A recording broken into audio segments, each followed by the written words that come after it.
Whether you're a new player, returning player, or a veteran player, the new Magic set Foundations has something you are sure to love. I'm NicPlz, and today we are covering some of the most exciting cards from Foundations for the Standard format. Standard is currently my favorite format to follow, and quite possibly the most fun that it has been in years. My co-writer Sasha Jelton and I have put together a guide breaking down the cards that we think have the most potential to see play in Standard. We formatted this video to highlight key Foundation cards that will go on to reignite deck archetypes and breathe fresh air into the meta. What's so special about Foundations is that it was designed for Standard. Standard is a rotating format that allows cards from the past 3 years of Standard Magic sets. But Foundations goes a step further and sets a new bar for what Standard will be. All cards in Foundations will be Standard legal until at least 2029. So if you love Standard, this set is for you. Or if you're a casual player who has been curious about competitive formats, there is no better set to start with than Foundations. Whether you're playing in person at your local game store or digitally on Arena, Foundations is going to be the most exciting Standard set of the year. There are 8 deck archetypes that Sasha and I believe will be greatly influenced by Foundations. Plus at the end, we have a special meme deck that we believe will reemerge in the meta for the first time in almost 10 years. And that's one that you don't want to miss. Alright, let's jump in.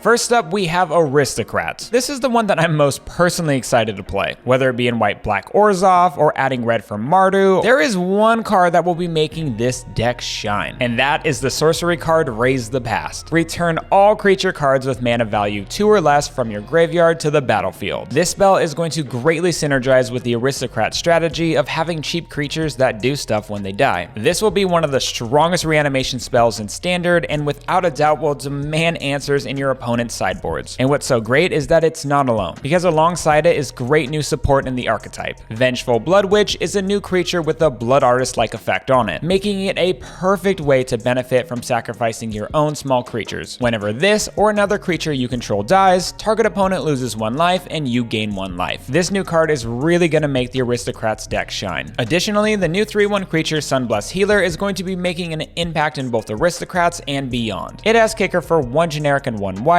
lifelink, and when this creature enters, if it was kicked, return target non-land permanent with mana value 2 or less from your graveyard to the battlefield. Look, even being a 3/1 lifelinker for 2 mana is just great. Add the kicker that reanimates any cheap non-land permanent makes it just perfection. This thing can easily rebuy so many of the powerful non-land permanents in the Standard format right now. Additionally, for Aristocrats, we have a reprint of some classic Standard cards like Midnight Reaper. This card is historically great anti-wrath tech. Given Sunfall is in the meta, it does make it a touch softer at the moment, but there are still plenty of decks that won't be able to prevent the value that Midnight Reaper provides. Now, Foundations is providing a bunch of tools for the Aristocrat package, but there will still need to be a strong sack outlet. Bartolome, the legendary vampire from LCI, will be very important in this role. The fact that it's a free sack outlet on a 2-drop creature that can also become a threat is just huge. This is going to provide Aristocrats so much value. This deck is going to be loads of fun, and I'm so excited to see it back in Standard. Next up, we have a real classic. Whenever you see Llanowar Elves printed in Standard, it only means one thing. Green is going to be a powerhouse. This reprinted card is about as classic as you can get in Magic the Gathering. First printed in Alpha, Llanowar Elves has always been part of the backbone of the game. I mean, it's one of the original mana dorks, and it has a history of making strong Standard decks get ahead of the curve as early as turn 2. And now that Foundations has made it legal in Standard again, it's going to help revitalize the Kindred Elf archetype as well. Creature decks are currently strong in Standard, but we'll have to make more room for another one. Now, elevating Elves to victory can never be done alone, which is why another classic card like Elvish Archdruid is setting the stage for our mythical Kindred. This is the Kindred Elf card. Other Elves you control get +1/+1, tap and add 1 green mana for each Elf that you control. A very powerful card that has helped Elves dominate in several formats including Standard, and it is about to do it again. Imperious Perfect is also another strong reprint that pumps your army of Elves, while also being able to tap and pay 1 green to create a 1/1 green elf warrior creature token. And if you think the team couldn't get any stronger, we also have another strong reprinted card, and that is Dwinwind's Elite, a 2/2 for 2 that has whenever this creature enters, if you control another elf, create a 1/1 green elf warrior creature token. The reprinted card Reclamation Sage is also a good thing to shout out here. Rec Sage has been a sideboard all-star for almost a decade, but with the amount of powerful enchantments running around in the current meta, you might see this one getting some some main deck play outside of Elves. And while we're talking about Elves, I do think it's worth calling out Tyvar from Duskmourn as an excellent card for an Elves deck. It can make itself indestructible by tapping an untapped creature, and more important is that it has an awesome ability to pump your whole crew. For 3 generic and 2 green, creatures you control get +X/+X until end of turn, where X is the greatest power among creatures that you control. Yeah, Elves are back and they're going to be a force to be reckoned with.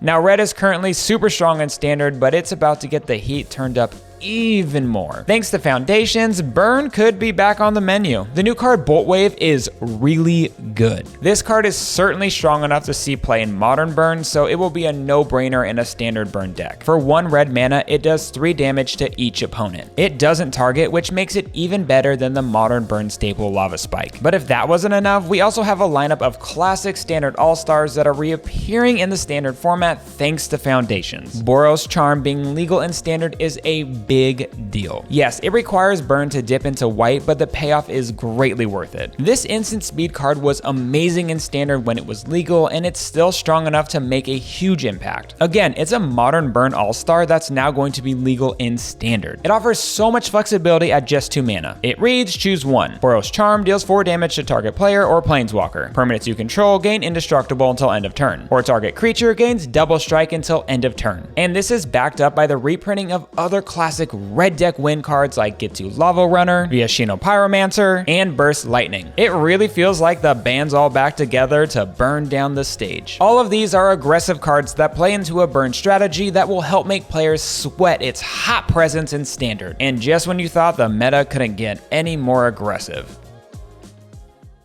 If you're a Timmy player at heart, Foundations has something for you as well. The card Spinner of Souls is a solid new creature for mono green Stompy. A 4/3 with reach for 3 mana is just good overall stats. Then add the ability to refuel whenever your other creature dies, and it gets even better. Whenever another non-token creature you control dies, you may reveal cards from the top of your library until you reveal a creature card. Put that card into your hand and the rest on the bottom of your library in a random order. This card by itself is just a very efficient threat. Yes, it's a bit soft to Sunfall, but which creature decks aren't these days? Mossborn Hydra is another new card that is generically strong with a high ceiling of potential. A 0/0 for 3 mana with Trample. It enters with a +1/+1 counter on it. Plus it has Landfall. Whenever a land you control enters, double the number of +1/+1 counters on this creature. Do not sleep on this Hydra getting big in a hurry. And remember that Fabled Passage is legal in standard. And for mono green reprints, we also have our big dino boy, Ghalta Primal Hunger. Ghalta gets cheaper the more power you have in play, so it's not uncommon to get your 12/12 Trampler down for just 2 mana. There's not much more to say than that this card is great in any sort of stompy deck. If you're a mono blue Sage, then get ready for some fun because Tempo has some new and old goodies on the menu. When it comes to blue Tempo, having flash creatures allows you to hold up counterspells during your opponent's turn while being able to play a threat if they don't play anything, and flash creatures with flying are even better. The new card High Fae Trickster is great for these type of Tempo decks. A 4/2 for 4 that has flash and flying is just simply strong. Then add the last line of text and things get even better. You may cast spells as though they had flash. And it only gets better once you look at another new card, Sphinx of the Forgotten Lore. A 3/3 flash flyer for 4. Whenever this creature attacks, target instant or sorcery card in your graveyard gains flashback until end of turn. The flashback cost is equal to that card's mana cost. Both of these flash flyers are going to be powerful options to help propel a mono blue Tempo build back into the meta. But it won't be without the help of 2 classic blue Tempo reprints in Foundations. Tempest Djinn was an all-star in standard for mono blue Tempo decks, and it will not be surprising if it happens again. It's a 0/4 flyer for 3 blue pips. It gets +1/+0 for each basic island that you control. An awesome evasive threat to help dominate the board. At the moment, Hati Djinn will likely remain as the premier scaling blue threat, but Tempest Djinn does dodge graveyard hate and will be standard legal for a bit longer. Another reprint that pairs well with these Djinn is the classic protection spell Dive Down. Target creature you control gets +0/+3 and gains hexproof until end of turn. Cards like this make it incredibly hard for an opponent to answer your creatures. And it's probably wise to mention that Flood Pit's Drowner from Duskmourn will slot well into this mono blue Tempo build as well. There's a lot to be excited about when a Tempo shell emerges like this in the meta.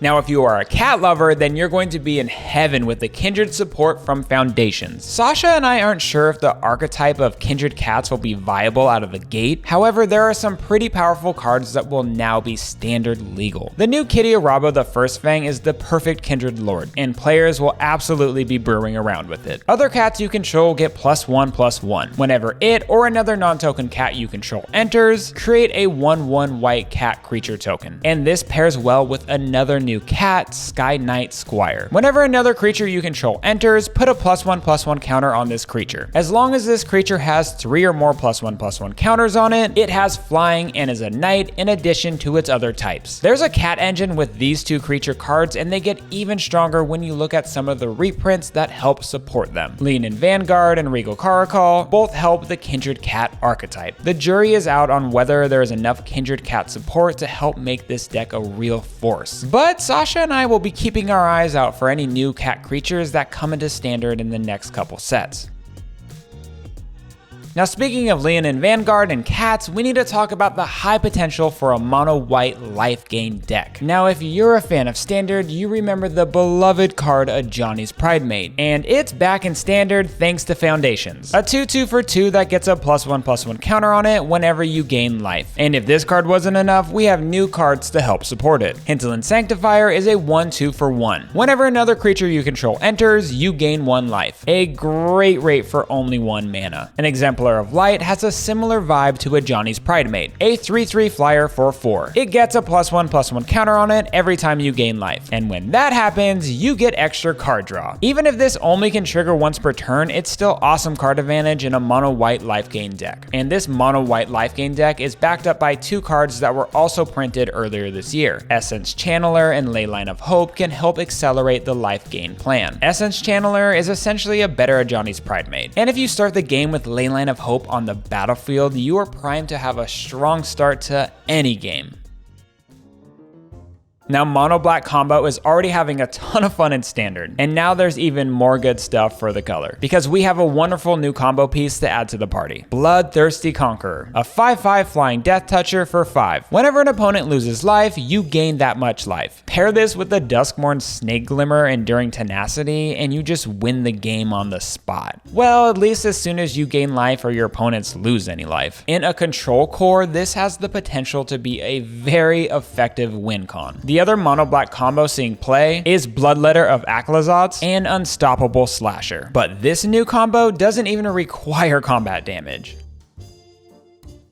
Now, this one last deck is perhaps the one that I'm most excited about seeing brewed, and it's a meme deck with rich history in Standard. That's right, let's donate Demonic Pact with Harmless Offering. These 2 cards are now reprinted in Standard legal for 5 years. In 2016, Eldritch Moon gifted Standard players this silly deck. It revolves around us using our Demonic Pact for a couple of turns to get some good value, then using Harmless Offering to give it to our opponents so they get the enchantment with only the lose the game option left. Now, will this deck be winning tournaments in 2025? Likely not, but it's a classic deck that is going to see some play either way, especially since it has more support in the current meta. Now, donating things like Archfiend of the Dross and Greed's Gambit are both ways to additionally help you and hurt your opponent. Hee hee for you and not hee hee for them. And splashing blue can be worth it for Coveted Falcon. It's an extra way outside of Harmless Offering